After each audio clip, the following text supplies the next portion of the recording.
A ninja draws his sword. A god holds his axe. Both of their eyes spark blue as lightning surges through their bodies.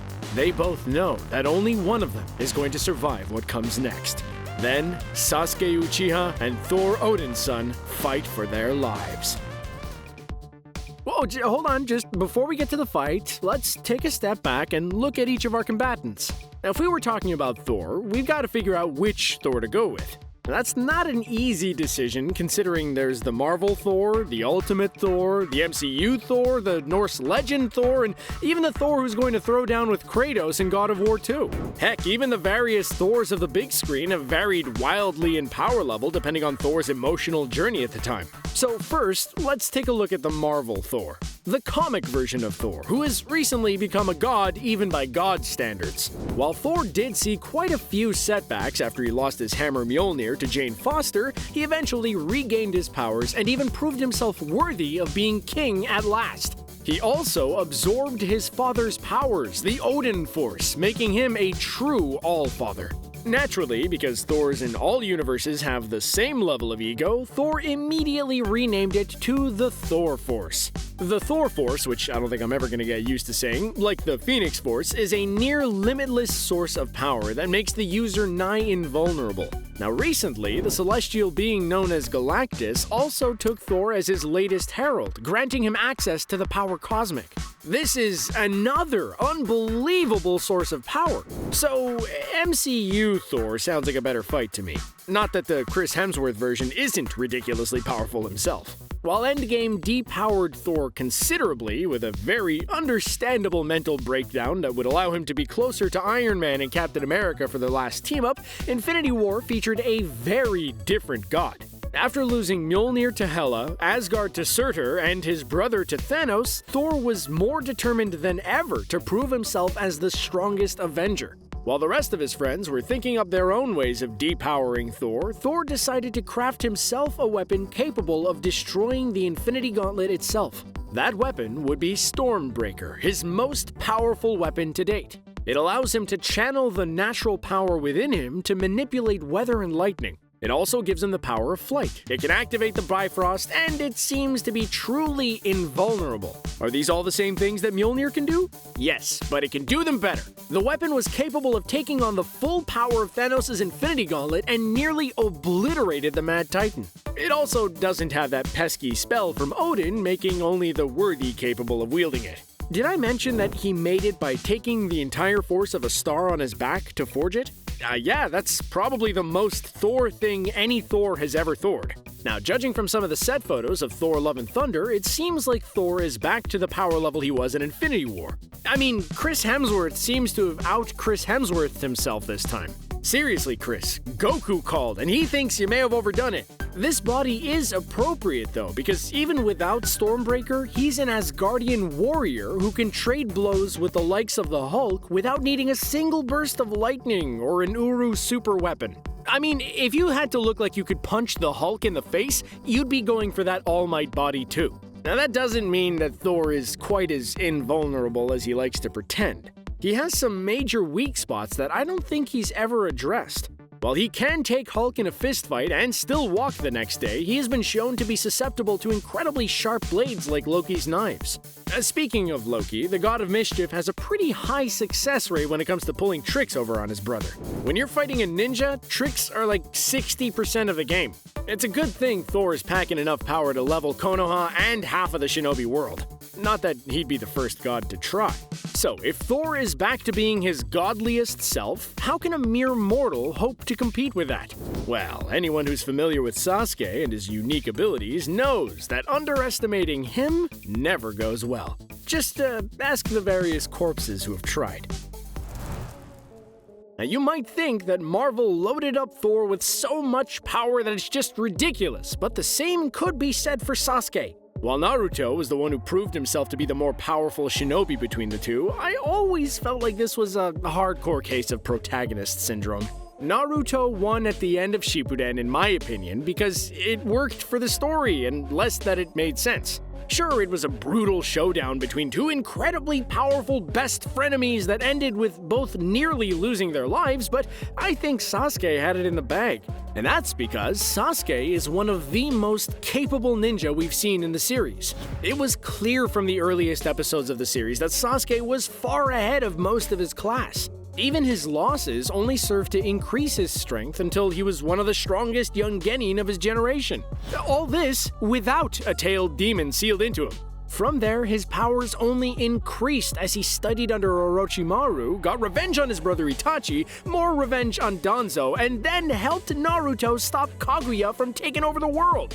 And that's a good thing too, because YouTube is competitive enough without an infinite Tsukuyomi channel. As one of Konoha's most legendary shinobi, his ninja virtues are countless. He is an incredible hand-to-hand combatant, with many enemies remarking upon his speed and taijutsu talent. As far as ninjutsu goes, he's also mastered several advanced techniques including snake summoning, various fire jutsu, and other elemental jutsu. Most notably, Sasuke favors lightning release, first taught to him when Kakashi imparted the Chidori technique. Now, this has led to Sasuke mastering lightning to a ridiculous degree, frequently using it through his sword, the Sword of Kusanagi. All of this has been combined into a very shrewd shinobi who has grown out of that rage that made him somewhat easy to manipulate as a younger man. All of these talents would be worthless unless he was a brilliant combatant. Even from his earliest battles, Sasuke showed a penchant for ninja tactics, trickery, and setting up the perfect finishing move. He learned from an early age that all the powers in the world aren't always enough for a simple substitution jutsu at the perfect time. Just ask his brother Itachi. And that'd be threatening enough if Sasuke weren't also loaded up with some of the fanciest powers in the Naruto universe. Most notably, Sasuke possesses the Sharingan, which allows him to see chakra, memorize his enemy's jutsu, and a whole host of other abilities. Now, if that weren't enough, he has further evolved it into the Eternal Mangekyo Sharingan. This is one of the most coveted abilities in the entire series. This has even given him the ability to cast Amaterasu, black flames that will not be extinguished until the target is eliminated.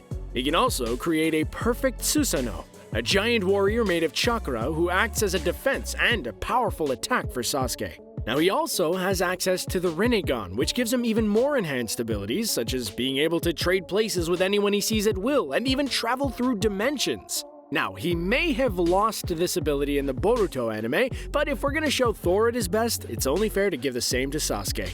I mean, he isn't even a god. Now, that does bring us to Sasuke's weaknesses, which are pretty obvious.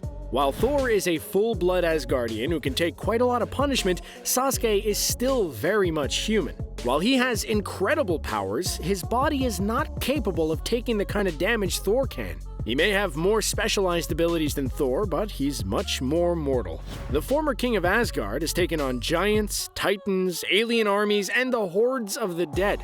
Is one ninja really going to be enough to end 1,500 years of Norse god carnage? Alright, so let's go ahead and set the stage for our showdown. Alright, how are we gonna do this? Oh, okay, alright. Let's say that Asgard and the Shinobi world take place in the same universe. Okay, so let's subtract the Avengers and leave Thor as the one-man Asgardian army he's often depicted as in his own films. Alright, so what scenario could put these two heroes at each other's throats? Well, that should be obvious. Thanos. We know the toll Thanos' armies and his eventual Infinity Gauntlet snap took on Thor, but what could it have taken from Sasuke? Imagine if Sasuke watched as Naruto, Boruto, Sakura, Kakashi, and Sarada all turned to dust before his very eyes. All of the hope Naruto successfully resurrected in his old friend would be obliterated for no reason. It would be like he lost the Uchiha clan all over again, but much, much worse. Now, it's possible that Sasuke could track the power source that cut down all of his friends and family. Then, he could use his Rinnegan to potentially transport himself to Thanos' farm. Only he wouldn't be alone. The God of Thunder would already be there, holding Stormbreaker to Thanos' throat. Once it was revealed to Sasuke that Thanos had destroyed the stones and his friends were truly lost, you know that he'd want vengeance. He would then threaten the warrior in front of him with his sword drawn. Thor would ignore this, claiming that Thanos will face Asgardian justice and that Sasuke should leave before he gets hurt.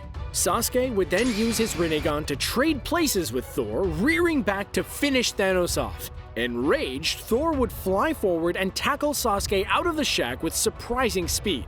As the pair go tumbling into the field, Sasuke would teleport himself out of Thor's grasp. He would then test the god by striking him with kunai, fireballs, and some light attacks, none of which would register on Thor. After that failed, Sasuke would take it up a notch and attack Thor with a Chidori Katana attack. Unfortunately, the blade would bounce off of his chest. Not only that, but the lightning would only charge Thor up and lead to him unleashing a wave of lightning Sasuke would have to jump back to dodge. Thor would then bring down his axe on Sasuke's blade, shattering it into pieces. Sasuke would then get away from Thor again, but by this time Thor would be impatient with the games. He would then create a tornado, obliterating the farm around them. Sasuke would have to summon his perfect Susanoo to defend himself. Thor would then pull back Stormbreaker and hurl it at Sasuke with all of the might he threw it at Thanos with in Infinity War. Sasuke would have Susanoo guard him, but the axe would break through it and slice into Sasuke's body. He would fall as the tornado dispersed. Thor would casually summon Stormbreaker back to his hands and tell Sasuke to stay down as he tried to walk back towards Thanos. Then, he would feel a hot flame eat into his back as Sasuke engulfs the god with Amaterasu's flames. Even an Asgardian would scream as the black fire ate into his back. It wouldn't be enough to stop him, though. Sasuke would be shocked to see the suffering god inch towards him with his axe lifted. A man who has withstood the full force of a reignited neutron star would be the only kind of person who could suffer Amaterasu and still fight. He would come up on the brutally injured Sasuke and raise Stormbreaker over his head. Then, he would bring it down with his full force, only to find he'd cut into a wooden block. A simple substitution jutsu. A trick. Then, a piercing pain in his back. The Amaterasu weakened Thor's Asgardian flesh enough for Sasuke to stab him in the back with his broken blade. Thor would then drop to the ground as Sasuke took up Stormbreaker for himself and admired how the lightning sparked off of it. He would use the lightning to close the wound on his shoulder as he slowly made his way back to the Mad Titan. It ended quickly for Thor. It would not end quickly for Thanos. It would not end quickly at all.